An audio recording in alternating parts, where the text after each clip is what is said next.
Good morning. Here is Brother Joseph Branham from the Branham Tabernacle in Jeffersonville, Indiana. Dear friends, it's 12 p.m. in Jeffersonville, 7 p.m. in Africa, 10 a.m. in Arizona. The bride has been gathered together from around the world. We've waited all week for this moment. We are under great anticipation, waiting for God to speak to us through human lips by way of his mighty seventh angel messenger. We're praying, Lord, prepare me, anoint me, and give me more revelation of your word.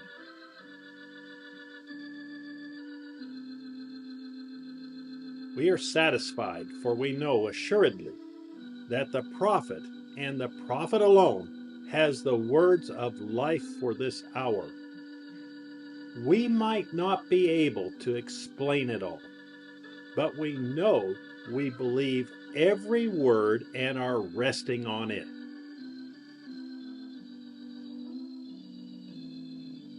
We know, just as the Lord did with Moses, God is fixing to glorify his prophet before us. That time, he just shook the mountains. This time, he's shaken the heavens and earth. The moment has arrived. Our hearts are racing within us. We hear our national anthem begin to play. In one accord, the bride from around the world rises to their feet and begins to sing, "Only believe. All things are possible. Only believe." God is fixing to speak to us. We hear, "Good morning, friends." Our hearts rejoice just hearing these three simple words. The prophet just called me his friend. Then he tells us, "I miss you all. I don't care where I go. It isn't you. I have friends everywhere around the world, but it isn't you all. There is something about this little group that just, I don't know. I think about them. I haven't a group on earth that I know of that sticks by me like this group. May God let us be so inseparable that in the kingdom that is to come, may we be there together, my prayer." What great revelation will God reveal to us today? What are we going to hear? Perhaps we have heard it many, many times before, but today will be different and like no other day before. What is it? The believer's food, shewbread from heaven that we will feast upon, the shewbread that is only for us, his bride. It's the Shekinah glory over that shewbread that is keeping us from spoiling. Outsiders look at us and ask, "What are you people doing? You're just listening to the tapes? You people are truly oddballs." Glory! We are so happy and so thankful to the Lord to be oddballs, fools for him and his vindicated word. We rejoice in telling the world, yes, I believe in the tape ministry. I believe in press play. I believe it is the most important voice you can hear. Yes, I believe in putting the tapes back in the pulpit.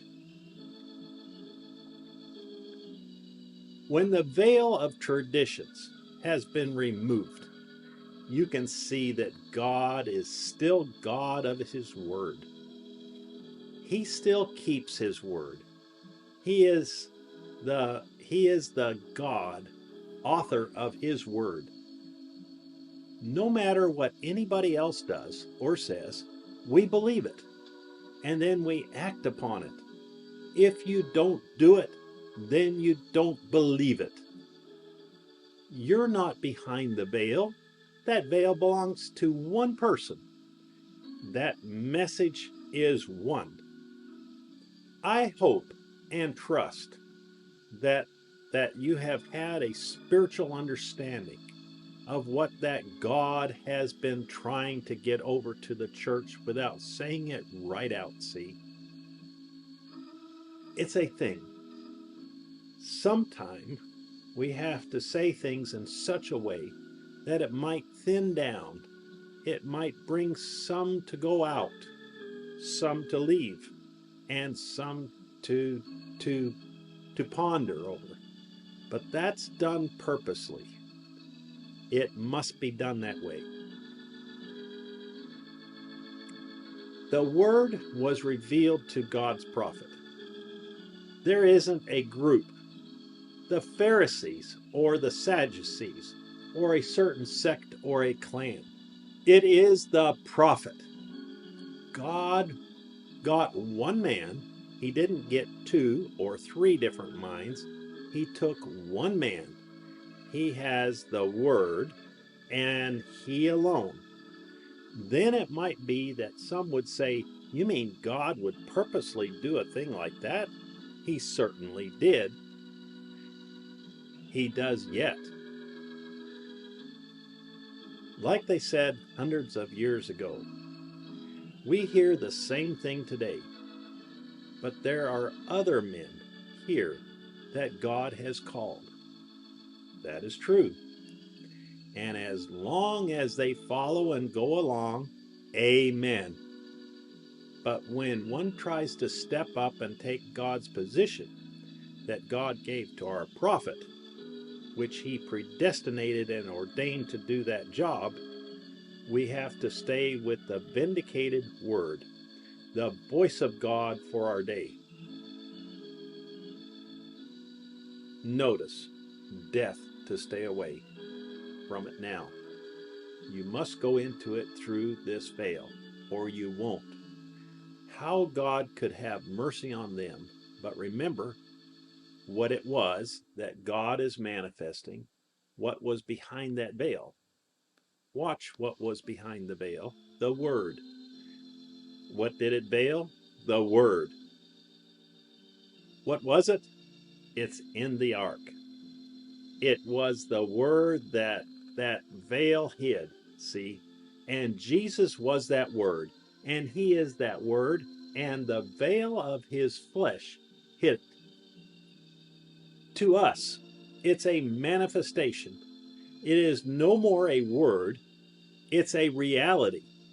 Amen. We know to others we are oddballs, and might sound like a nut to the world, but it's drawing all men unto him. Come and be threaded to the word with us this Sunday at 12 p.m. Jeffersonville time, as we hear the prophet tell the world how we are the oddballs. 640614E. We are so proud and so thankful to say we are. Brother Joseph Branham. Scriptures to read before hearing the message.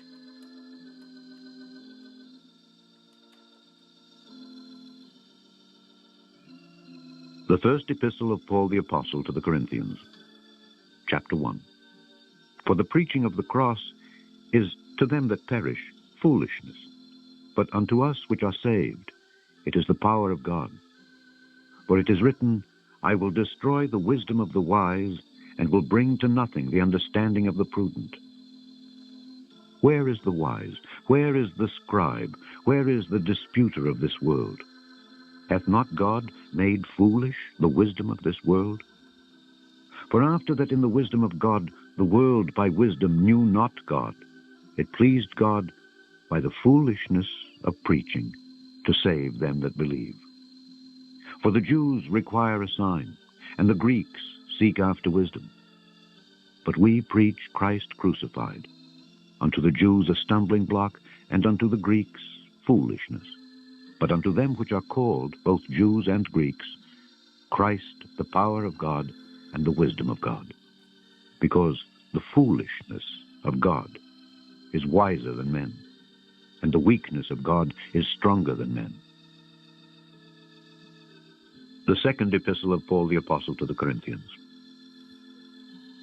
Chapter 12. I am become a fool in glorying. Ye have compelled me. For I ought to have been commended of you. For in nothing am I behind the very chiefest apostles, though I be nothing. This concludes the letter. God bless you, and shalom.